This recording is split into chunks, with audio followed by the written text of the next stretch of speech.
Avant d'appeler le règne de Dieu, peut-être faudrait-il d'abord se demander qui est le roi chez nous, qui règne sur nous, quel est son royaume. Car il arrive, comme le dit saint Paul, qu'on ne soit pas toujours le maître chez soi. Je fais le mal que je ne veux pas, je ne fais pas le bien que je veux. Qui est le maître de mon désir? Pour certains, la réponse est claire. Le maître de notre désir, celui qui règne sur nous, c'est une personne, parent, ami, chef politique ou religieux.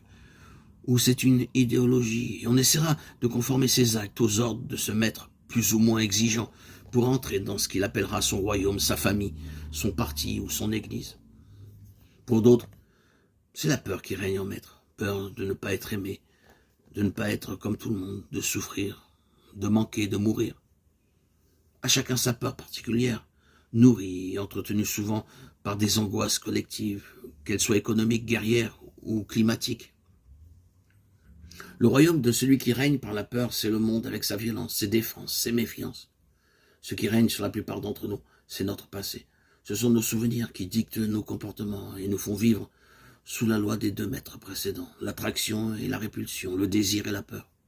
Le passé sans cesse présent nous condamne à la répétition et nous enchaîne dans les interactions incessantes de la cause et de l'effet, ce que les orientaux appellent le karma. Le royaume du ça est régi par la loi du plus fort et de la nécessité des instincts. Le royaume du moi, c'est le monde que régit la loi du désir, de la peur, de la culpabilité, du caprice, de la volonté de pouvoir et de l'obligation de gagner. Dans ce royaume, chacun est à lui-même son plus dangereux tyran. On en vient à rêver d'autres maîtres pour notre désir. Un monde où régnerait le soi, la sagesse, serait-il alors possible? Un monde où régnerait l'amour, ne serait-il pas la fin du monde, justement, et ce que Yeshua appellerait le royaume?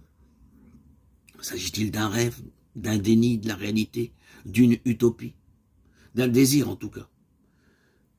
Qui ne serait avec Yeshua pour désirer un monde, une société où régnerait l'harmonie plus que la discorde, la paix plutôt que la guerre, la joie plutôt que la tristesse, la confiance plutôt que la peur? Mais il n'est pas sûr que Yeshua ait désiré un monde qui serait le contraire de celui où nous sommes, un paradis plutôt qu'un enfer. Ce n'est toujours pas le royaume. S'il s'agissait de cela, la demande de Yeshua serait à entendre comme une déclaration de guerre.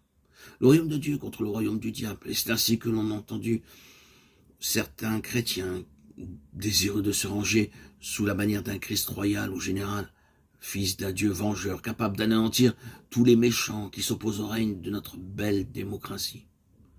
Il est intéressant de noter que dans plusieurs manuscrits que méditaient les pères de l'Église, et notamment dans la version de l'évangile de Luc, à la place de « que ton règne vienne » ou « vienne », il est écrit « que ton Esprit Saint vienne ». Grégoire de Nicée, Maxime le confesseur, Tertullien, Évagre le pontique, Sévère d'Antioche le cite ainsi. Peut-on comprendre que ce que l'enseigneur désire et demande, c'est la venue de l'Esprit Saint capable de faire toutes choses nouvelles? Mets en nous un esprit nouveau, donne-nous un cœur nouveau, priait déjà le prophète.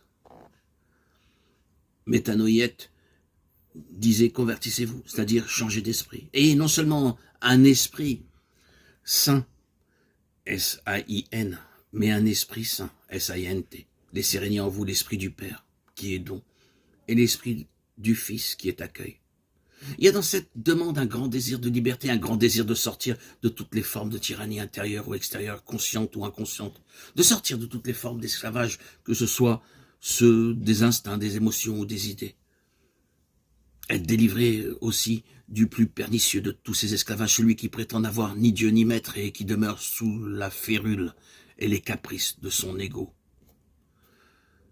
Cette demande de Yeshua est un grand appel d'air, c'est le désir du souffle, du pneuma, le désir de respirer au large, l'Esprit Saint, qui n'est pas un esprit contraire à quoi que ce soit, mais un esprit capable de transformer quoi que ce soit, ce qu'on appelle le bien, comme ce qu'on appelle le mal, capable de transformer la vie humaine en conscience d'être.